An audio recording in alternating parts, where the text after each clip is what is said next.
Donc, les testaments. Il existe différents types de testaments. Il en existe 3, en fait. Vous avez le testament holographe devant témoin et celui devant notaire.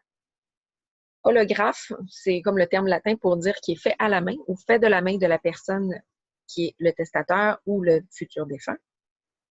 Il est entièrement écrit de la main du testateur et signé par lui. C'est très, très simple dans sa forme, peu coûteux parce qu'il n'y a pas de frais pour qui que ce soit au moment de la confection, mais il y aura certaines distinctions dans la validité dans le futur.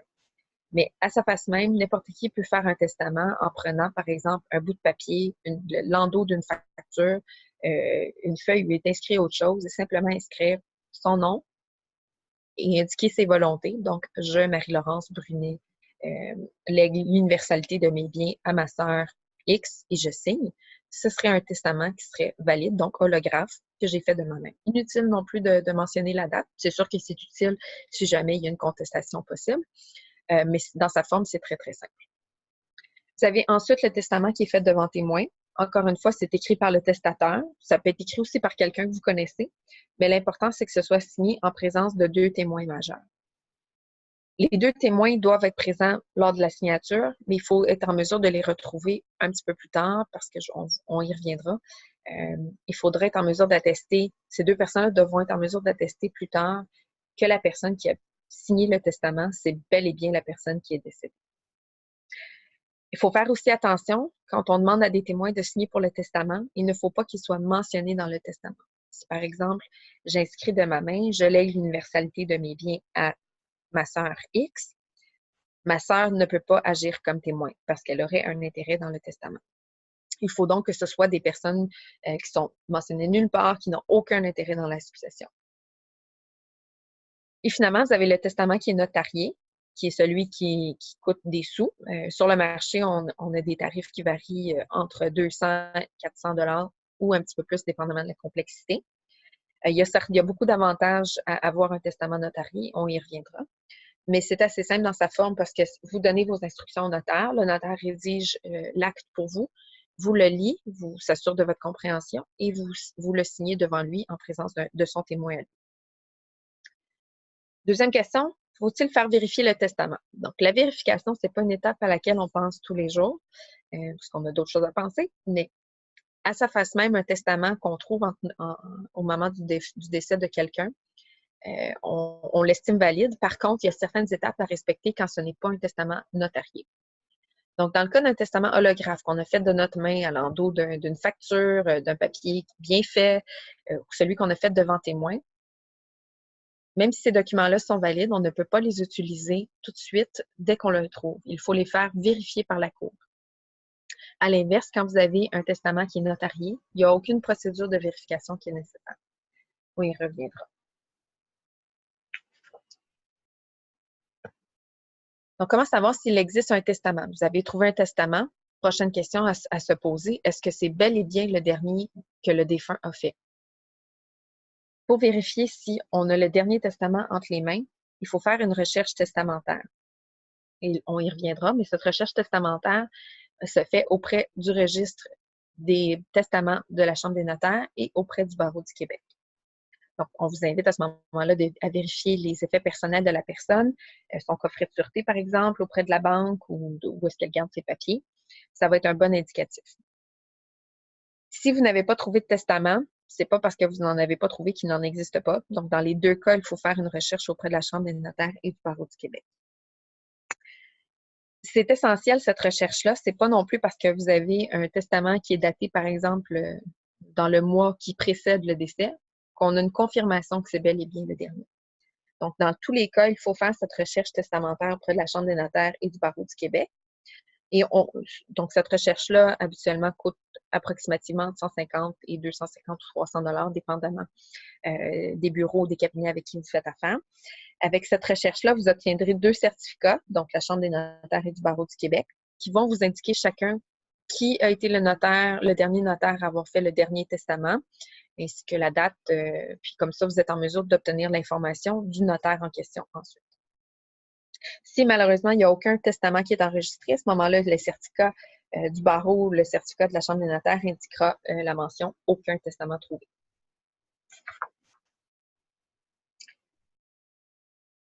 comment faire cette recherche-là? Vous pouvez la faire vous-même, cette recherche testamentaire. Ça veut dire que vous pouvez déposer une demande auprès de la Chambre des notaires et auprès du Barreau du Québec. C'est des formulaires qui se trouvent sur le site web de chacune de ces chambres. Il y a certains documents qu'il faut joindre, notamment le certificat de décès, par exemple. Il faut payer certains frais. Si jamais vous êtes incertain, à ce moment-là, on vous invite à communiquer avec un avocat ou un notaire. Donc, qu'arrive-t-il si la personne qui est décédée n'a pas de testament? S'il n'y a pas de testament, c'est que la personne n'a pas émis de volonté bien précise quant à la façon de déléguer ou de faire hériter ses proches de ses biens personnels. Donc, il faut s'en remettre aux règles du Code civil du Québec. Là, c'est très important, cette section-ci, parce que trop souvent, on se rend compte que les gens sont peu informés sur ce qu'on va appeler la délégation ou la dévolution successorale. Si vous êtes conjoint de fait avec une personne, donc si par exemple, ça fait 10, 15 ans, 20 ans que vous êtes en couple avec quelqu'un et que vous n'avez pas d'enfants, ou même que vous avez des enfants avec cette personne, malheureusement, le conjoint de fait n'est pas reconnu comme un héritier légal. Si je vous donne un exemple, si moi et mon conjoint, avec qui je ne suis pas mariée, donc je suis en couple depuis 10 ans, on a 2 enfants, si moi je décède demain matin, mes héritiers seront en principe mes enfants. Ça signifie que, par exemple, si nous avons une maison ensemble, mon conjoint va devenir propriétaire avec ses enfants, donc mes enfants qui vont hériter de ma part de la maison. Donc, il va devenir copropriétaire de la maison, non pas à 100%, mais à 50% avec ses enfants. Si vous êtes marié, à ce moment-là, les règles du Code civil s'appliquent, mais il reconnaît la validité ou la présence du conjoint marié comme un héritier légal. Les enfants sont pratiquement toujours reconnus comme des héritiers légaux au sens du Code civil. Puis, il faut faire aussi certaines distinctions quand il y a des divorces ou des séparations, parce que si la séparation ou le divorce n'est pas réglé, en fait, quand je dis séparation, ça devrait toujours être divorce. Quand le divorce n'est pas réglé, à ce moment-là, il peut y avoir certains droits qui sont octroyés à l'ex-conjoint ou conjointe. La lecture du testament, c'est une question qui nous revient très fréquemment. Donc, on se pose la question, est-ce que c'est le notaire qui doit effectuer la lecture du testament? En fait, non. La lecture du testament par un notaire n'est pas obligatoire, sauf si le défunt l'a exigé dans son testament. La lecture par un notaire peut parfois être une bonne façon, par contre, pour le liquidateur et les héritiers d'obtenir l'information pertinente pour régler la succession. À qui est-ce qu'on doit remettre une copie du testament? Donc, si un héritier exige une copie, le liquidateur doit lui remettre une copie ou une copie du passage du testament qui le concerne. Mais ce n'est pas simplement les héritiers qui ont droit à une copie du testament, ce sont aussi les créanciers. Donc, si un créancier de la personne doit recevoir de l'argent, par exemple, un ami de la famille, ça peut être aussi une institution bancaire, donc des personnes qui ont un intérêt dans la succession, ils ont le droit d'obtenir une copie du testament, le fait de savoir qui seront les héritiers et s'assurer surtout qu'ils seront payés. En rafale, quelques questions qui nous sont aussi fréquemment posées. Que faire si l'on refuse de vous remettre une copie du testament? Et si le liquidateur ou le notaire refuse de vous remettre une copie du testament, il faut s'adresser directement au tribunal.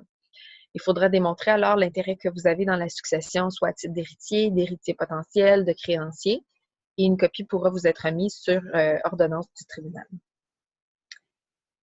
Est-ce que vous pouvez obtenir une copie du testament qui a été révoqué par le testateur?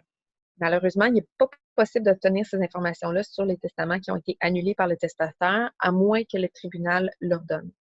On pense à des problématiques qui impliquent, par exemple, quelqu'un qui était inapte au moment où il a rédigé son testament, mais qui en avait un préalable auquel on aimerait se référer parce qu'on sait très bien que le dernier ne sera pas valide, ou encore quelqu'un qui a été sous l'influence indue d'une autre personne, ce qu'on appelle la captation.